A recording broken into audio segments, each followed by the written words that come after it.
Everybody, my name is Matt Jarbo. This is 3 Buck Theater. Today is July 17th, 2017, and Comic-Con is simply 2 days away. It's 2 days away. Normally, every year, this is the day that I travel down to California. I get myself situated at my stepdad's house.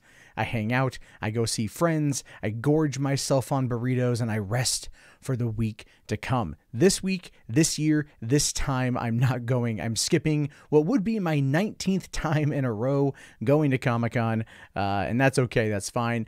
I'll be covering the news as it goes on over the course of the weekend, so look forward to that. Thursday, Friday, Saturday, Hall H announcements. I'm going to try to see if any of my friends who are there can shoot me a call during any of the bigger panels, and then I can just live stream the audio.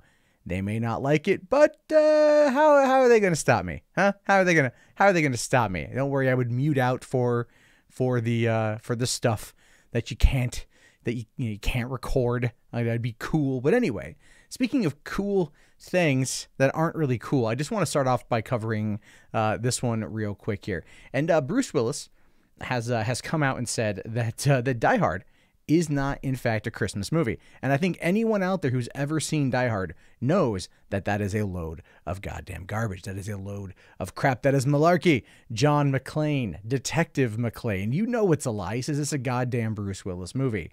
And it is, but it can be more than one thing. Labels, you're not always locked into just one thing. Right? Like, I mean, it's a Bruce Willis movie. It's the movie that put Bruce Willis on the map.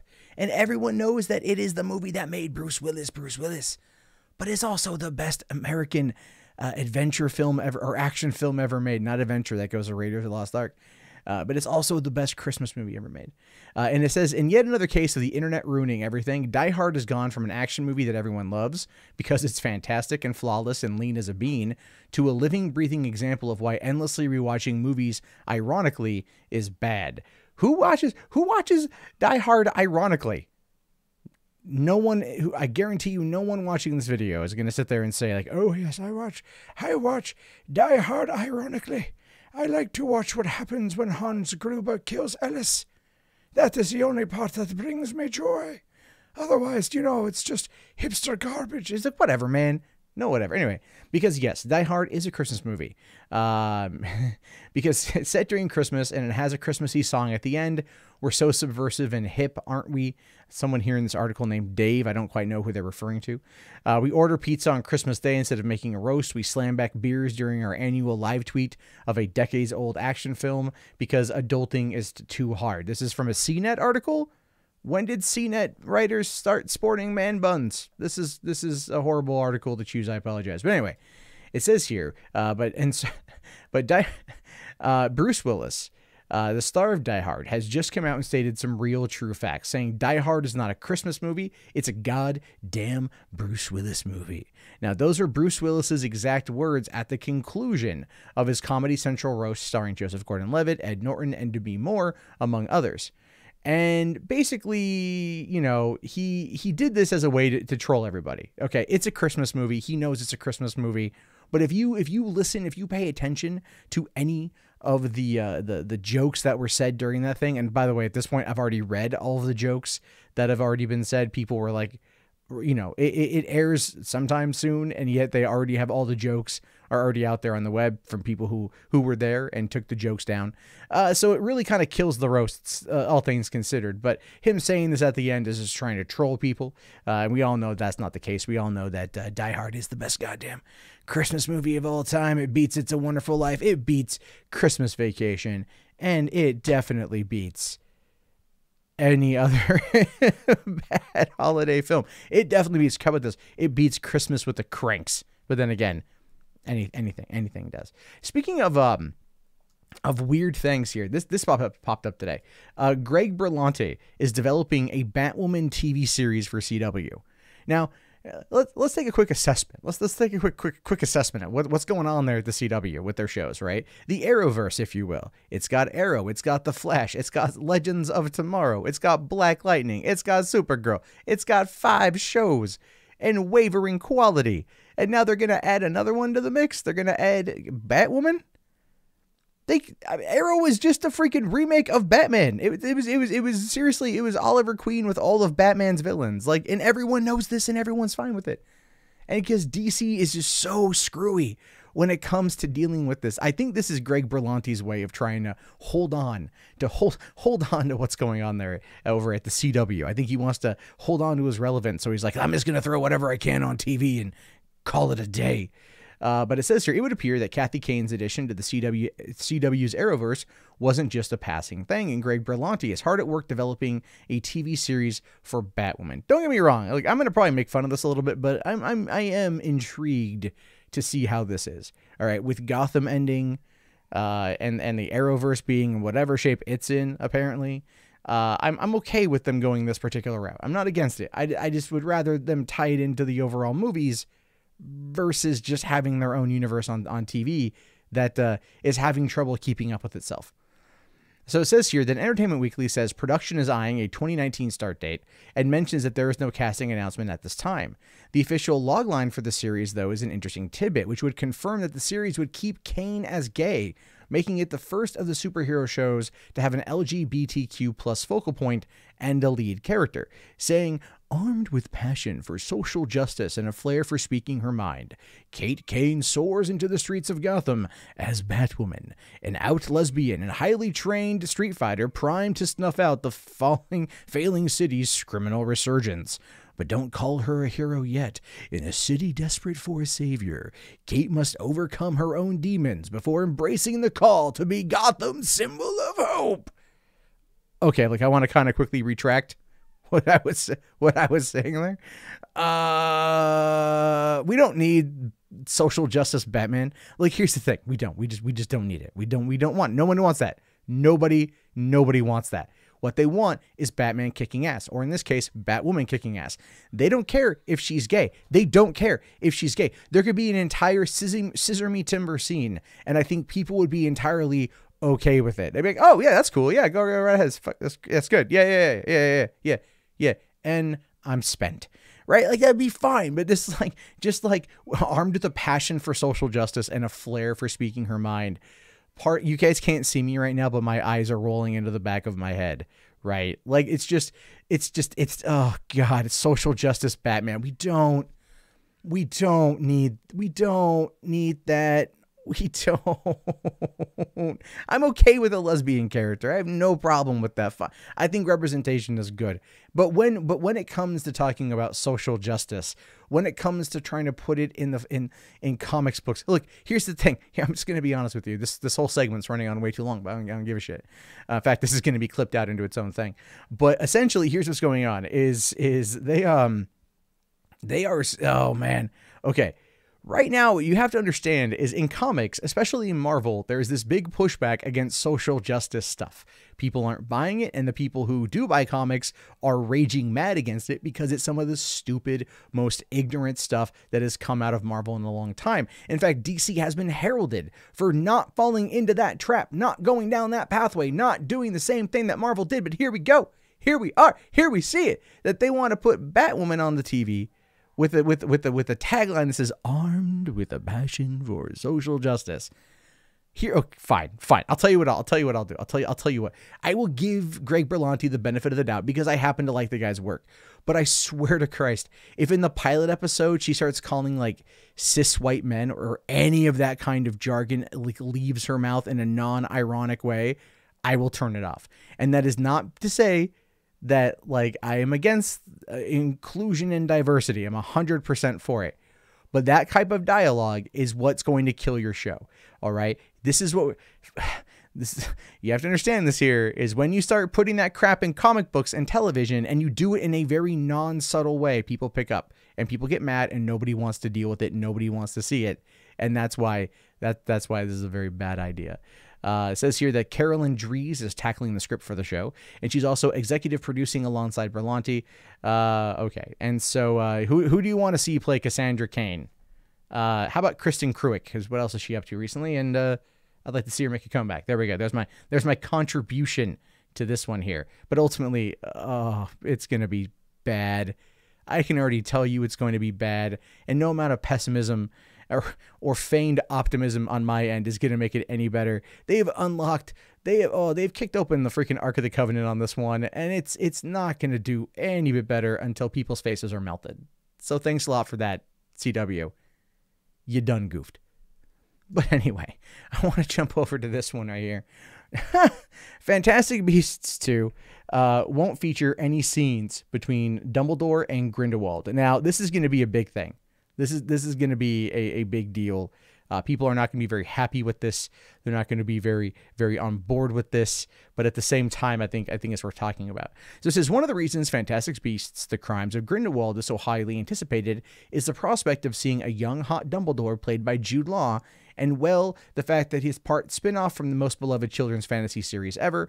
And while we've been gifted with a few great shots of Dumbledore lounging in a dapper tailored suit, one of the most important aspects of Dumbledore's youth has been largely left out, and that is his sexuality. Because this, again, is where we are. This is again, going to be the battle over Harry Potter now, right?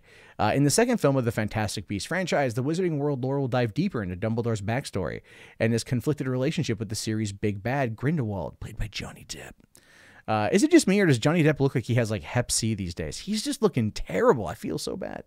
But it seems like Fantastic Beasts is playing the long game. In Fantastic Beasts 2, Dumbledore and Grindelwald will share no scenes together. But why? Right? Like, this is the thing. See, from a storytelling perspective, I'm going to have my approach. From the social justice warrior advocate perspective, they're going to be mad or they're going to be happy. Actually, it could go either way. It could go either way at this point. It really could. Now okay, well, here's why. So I think from a story-based perspective, having them at least talk to one another sets up tension, right? Kind of like in The Dark Knight, where you had Batman and the Joker in the interrogation room scene. It set up tension between the two, good and evil, so to speak. Having something like that here would be good in terms of setting the stage for what's to come. But as we've learned, this is going to be a five series thing. Right. So this is only the sequel. They're going to take another 10 years to make this shit.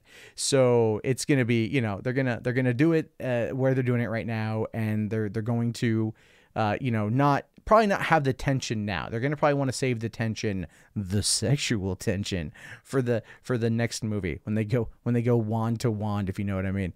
But at the same time, that's my thing. Like, I think from a tension perspective, having them meet, having them like their younger selves, maybe a flashback or something to kind of set the stage, to play the long game would be good, but I can understand why they don't want to do it. Whereas the people who are going to be upset about this from the perspective of like their sexuality not being an issue, they really want that. They really, really, really, really, really, really, really, really want Dumbledore to just be gobbling mouthfuls of cock. They want that. And it's like, look, I get it. Fine. You want it. I wanted Jared Harris to play Dumbledore, not Jude Law. For those of you who don't know, Jared Harris is the son of Richard Harris, who was the original Dumbledore, and he looks like a younger version of his dad, and he's a fantastic actor, better than Jude Law in my opinion. But Jared Harris ain't going to be putting butts in seats, right? Right? Just saying. So it's like, you know, we all want things, but they want this. They want this to be a reality. Because they want that whole inclusion stuff to go on. Now, it says, in an interview with Entertainment Weekly, Law revealed that his version of Dumbledore will not share any scenes with Gellert Grindelwald in the film. He shared that he did not film any material opposite Grindelwald actor Johnny Depp for the sequel and hadn't even met the actor in person yet, saying, I don't actually have any scenes with Johnny. As I said before, this is only part 2 of a longer story. I've always admired him from afar, but we don't know each other, and I've not yet met him. On this. In many ways, that suits the relationship, as it's been many years since they've seen each other. So there's complexity in that's fun to me, or that's fun to mine. Again, the past will reveal itself. So I don't know if they said like they've never met each other.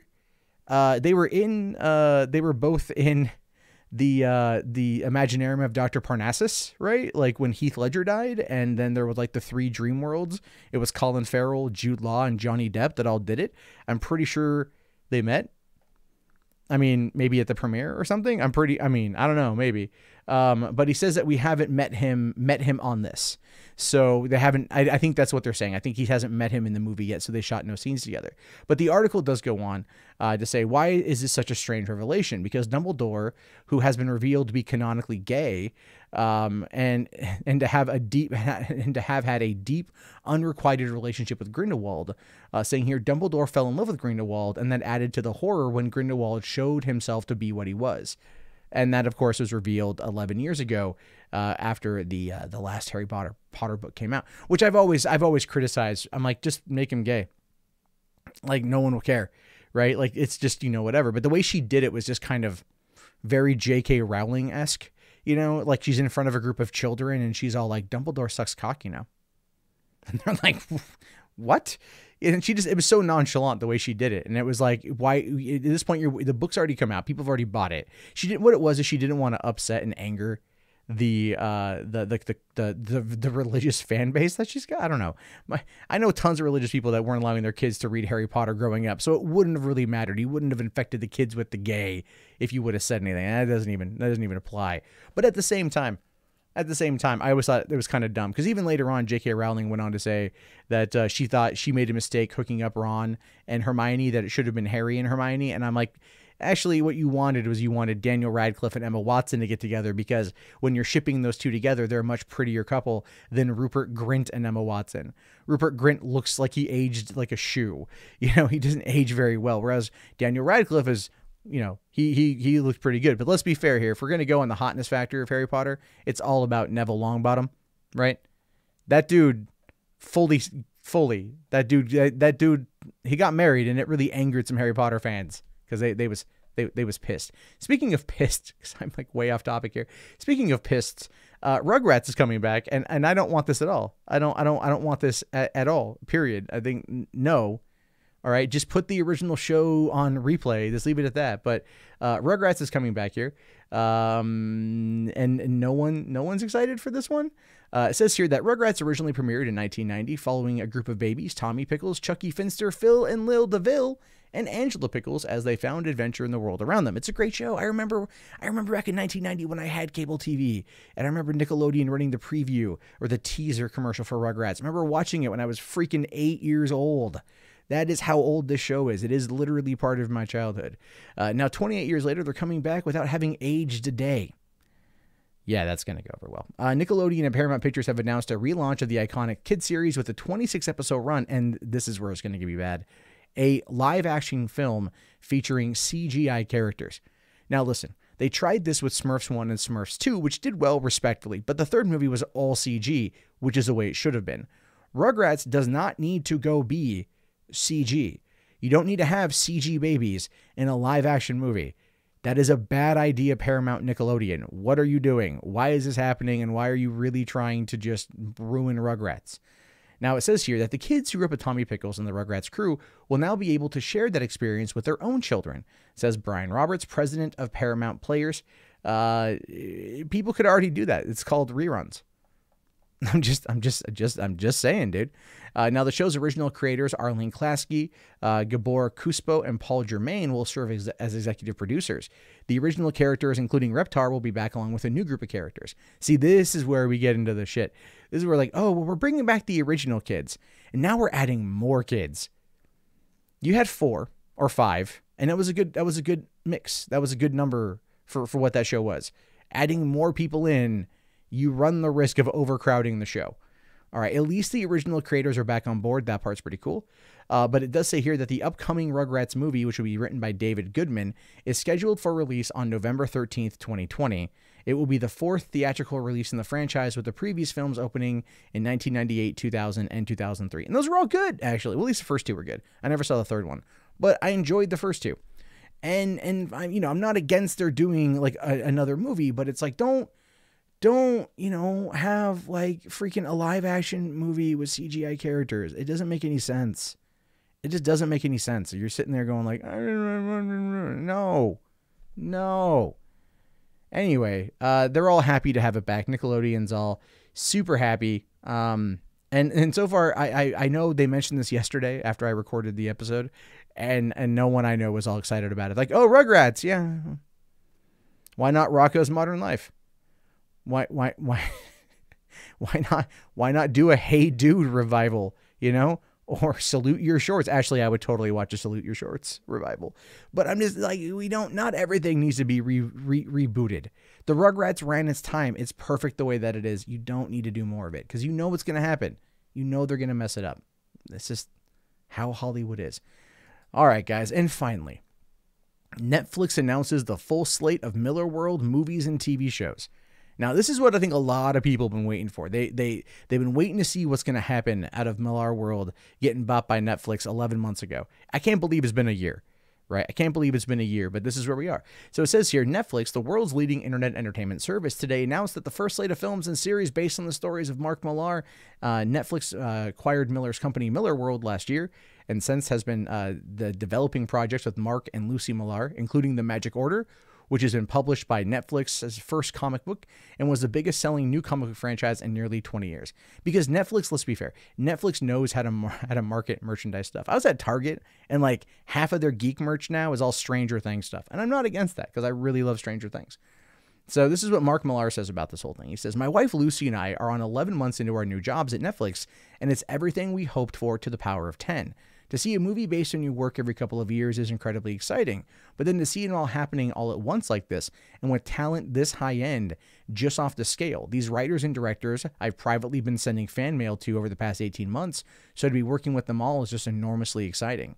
This is really the greatest creative environment I've ever worked in, and I can't wait to switch on my computer every single morning, which is good. You want to go to work every day and feel like, yeah, I'm doing my job, I love what I do, and I mean, to be fair, Mark, like, I think anyone in comics right now wants to be Mark Millar, because not only is what was sold to Netflix going to end up rivaling DC and Marvel, because that's the entire point. If you look at many of the more popular comic book film adaptations that have done well, it's Kick-Ass, not so much Kick-Ass 2, Wanted, Kingsman, Golden Circle, right? Those all did pretty well. I'm leaving out Kick-Ass 2 because it really didn't, but there's, Matt Vaughn wants to do another two more Kingsman movies and a Kingsman TV show.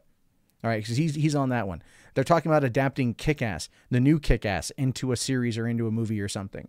My vote is for Tessa Thompson in the main role, by the way.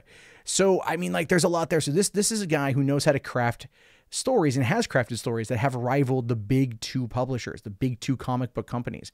And Netflix is all like, well, we're losing all of our Disney stuff and DC's getting all their stuff. Let's do our own thing. And the thing is, they're going to probably do it better because there's not going to be any executive oversight outside of Mark Millar himself getting the final say on what goes into his properties being adapted to the streaming services.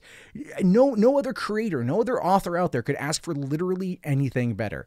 It is just insane. How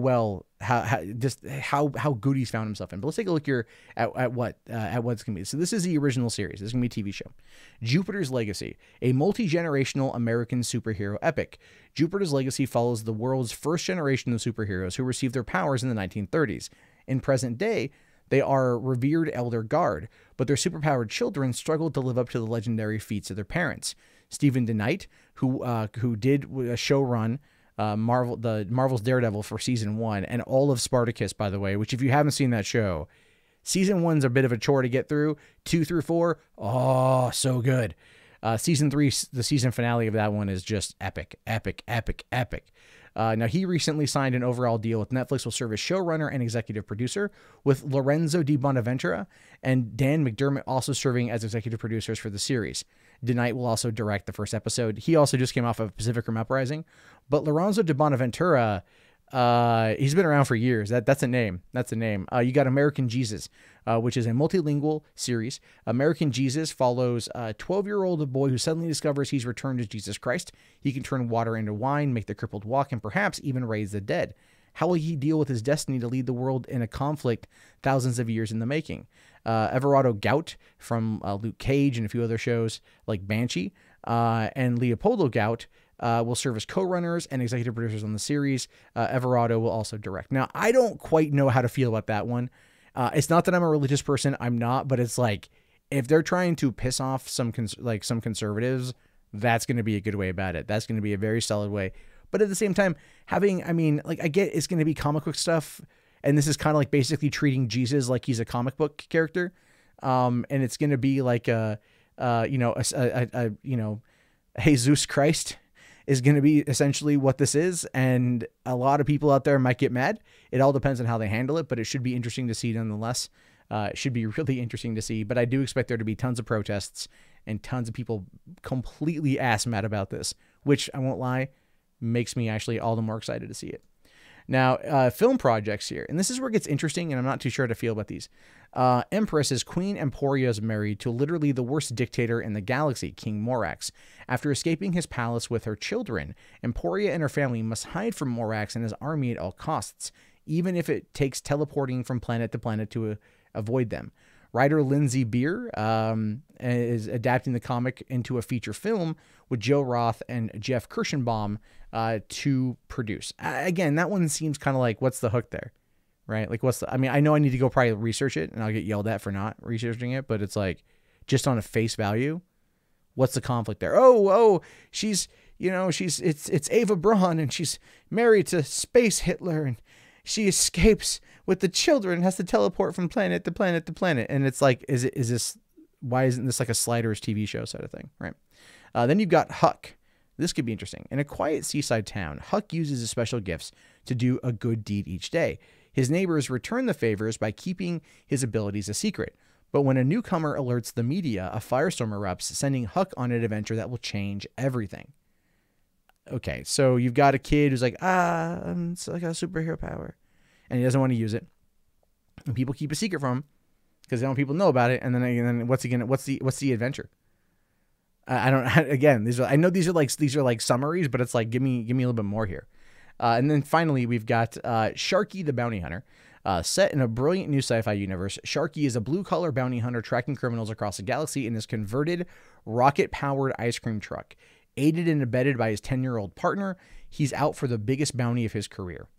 Okay, so but it's going to be written by Michael Bacall, who did Scott Pilgrim in the World, or Versus the World, and 21 Jump Street. Both of those are pretty good in terms of screenplays. So I'm interested to see what happens with this one. But at the same time, that feels like some Robert Rodriguez level shit. You know what I mean? That some Robert Rodriguez like Shark Boy Lava Girl type stuff. Remember how bad that was? That's kind of what I feel about some of those things there. And I don't want to see Mark Millar go the path of that. I don't want to see him go the pathway of Robert Rodriguez in recent years. That's unfortunate. Nobody wants that. But in the meantime, that wraps up today's thing. A lot of ranting, a lot of things like that. So be sure to fill me in on your thoughts below. I want to hear them. And if you guys haven't already, please thumbs up the video, subscribe to the channel. And if you have, stuff you want to send me, stories, you can always head up down to the Discord, link in the video description. mundanemat.com/submit is another good way to do that.